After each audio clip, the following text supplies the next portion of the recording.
그날 아침 현관문을 열자마자 나는 숨이 멎는 듯 했다. 눈앞에 서 있는 사람은 4년 전 나를 지옥으로 몰아넣었던 나율이었다. 그녀는 미소를 지으며 말했다. 나하야, 오랜만이야. 나 옆집으로 이사왔어. 내 다리가 후들거렸다. 17살 때 고등학교 2학년이었던 그 해는 매일이 악몽이었다. 나유리는 학교에서 가장 눈에 띄는 소녀였다. 아름답고 자신만만하며 친구들이 많았다. 나는 조용하고 공부만 하는 애였다. 그녀는 이유 없이 나를 골랐다. 복도에서 어깨를 세게 부딪히고 야 나하 오늘도 혼자냐며 웃었다. 점심시간에는 내 도시락을 빼앗아 친구들과 나누며 먹었다. SNS에는 내 사진을 올리고 약한 애라고 댓글을 달았다. 나는 매일 집에 돌아와 문을 잠그고 울었다. 부모님께 말할 수 없었다. 한국에서 그런 일은 피해자가 참는 게 당연하다고 배웠기 때문이다.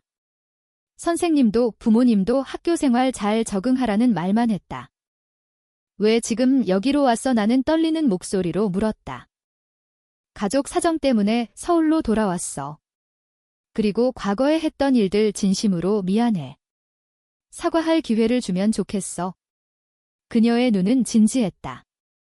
하지만 나는 그녀의 미소를 믿을 수 없었다. 그 미소 뒤에 항상 비웃음이 숨어 있었다. 그 후 며칠 동안 그녀는 계속 접근했다. 아침에 문 앞에 우유를 놓고 갔고 저녁에는 작은 메모를 남겼다. 건강 챙겨. 나는 모두 버렸다. 마음속으로는 분노와 두려움이 뒤섞였다. 왜 이제 와서 사과하는 거지? 그녀는 진심인가 아니면 또 다른 장난인가? 어느 비 오는 밤 나는 회사에서 늦게 퇴근했다. 열쇠를 잃어버린 것을 깨달았을 때 이미 비가 세차게 내리고 있었다. 문 앞에 앉아 떨고 있는데 나유리의 문이 열렸다. 나하야, 이렇게 비 맞지 마. 우리 집으로 와. 그녀의 집은 따뜻했다. 그녀는 수건을 주고 차를 끓여주었다. 우리는 소파에 앉았다. 그녀는 천천히 입을 열었다. 그때 나는 내 감정을 숨기기 위해 너를 괴롭혔어. 너를 좋아했지만 여자를 좋아한다는 사실을 인정할 수 없었어. 가족과 사회의 시선이 무서웠어. 그 말은 나를 충격에 빠뜨렸다. 좋아했다고.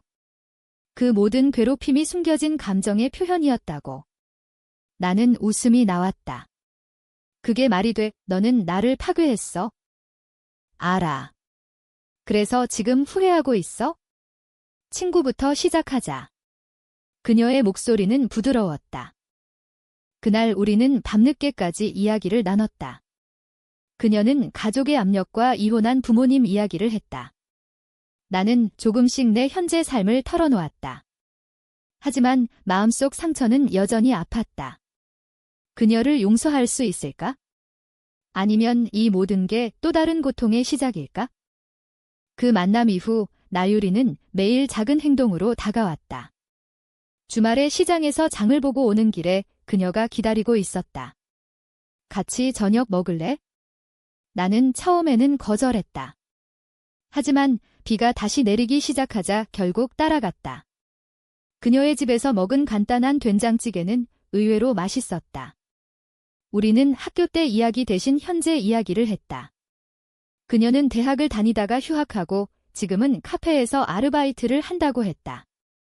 나는 작은 회사에서 마케팅 일을 하고 있었다.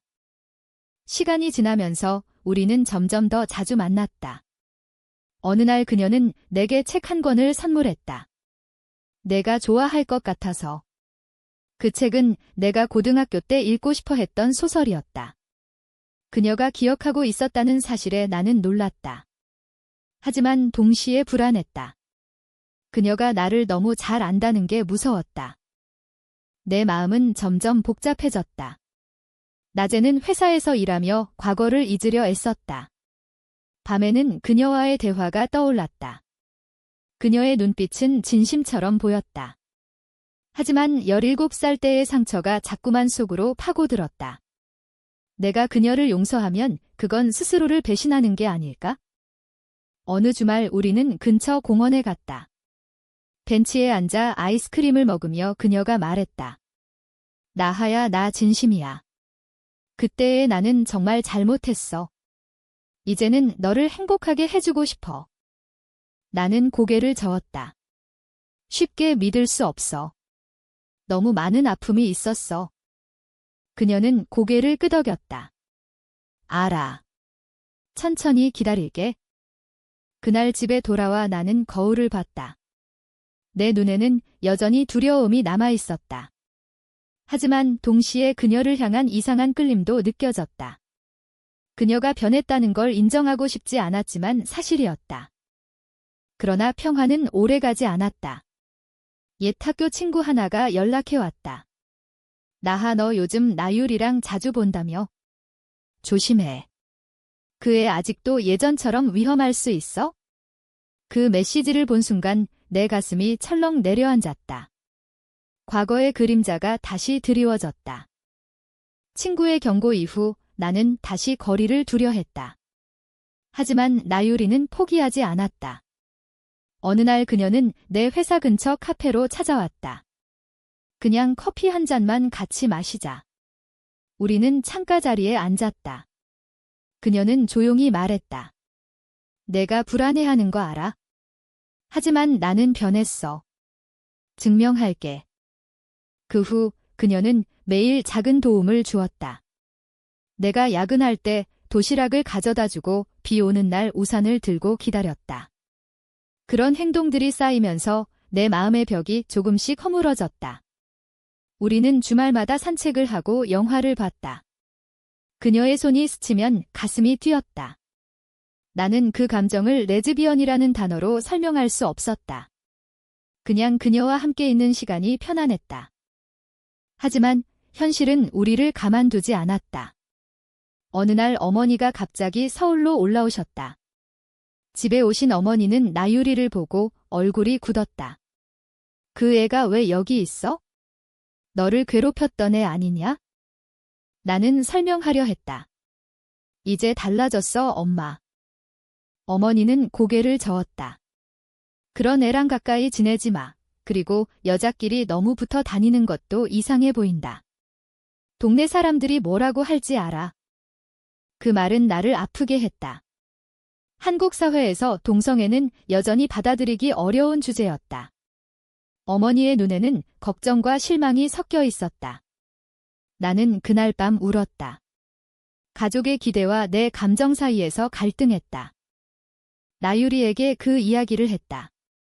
그녀는 내 손을 잡았다. 나도 가족 때문에 힘들어.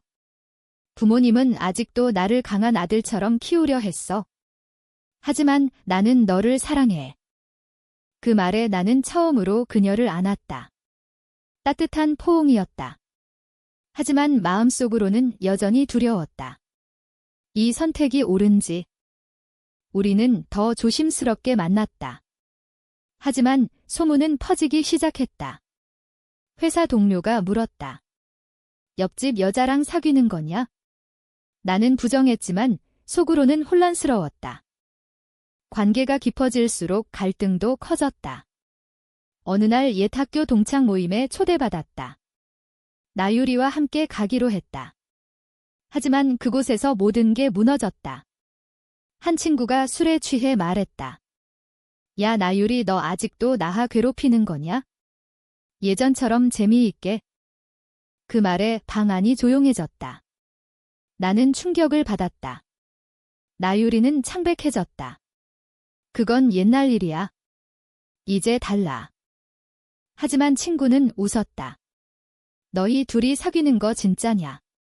가해자와 피해자가 연인이 되다니 웃기네. 나는 자리에서 일어났다. 나유리를 바라보며 말했다. 너 아직도 과거를 숨기고 있었어. 그녀는 따라 나왔다. 미안해. 그 친구에게 미리 말하지 못했어. 집에 돌아와 우리는 크게 싸웠다. 나는 소리쳤다. 너 때문에 다시 상처받았어. 내가 왜 너를 믿었을까? 나유리는 눈물을 흘렸다. 나도 후회해. 하지만 진심이었어. 그날 우리는 헤어졌다. 나는 문을 잠그고 울었다. 다시 혼자가 된 기분이었다. 다음 날 그녀는 문 앞에 앉아 기다렸다. 하지만 나는 문을 열지 않았다. 며칠 동안 연락을 끊었다. 회사에서도 집중할 수 없었다. 어머니는 전화로 말했다. 그 애랑 떨어져. 내 인생 망치지 마. 나유리는 매일 메시지를 보냈다. 미안해. 기다릴게. 하지만 상처는 너무 깊었다. 나는 그녀를 용서할 수 있을지 스스로에게 물었다. 한 달이 지나고 겨울이 왔다. 어느 눈 오는 밤 나는 창밖을 보았다.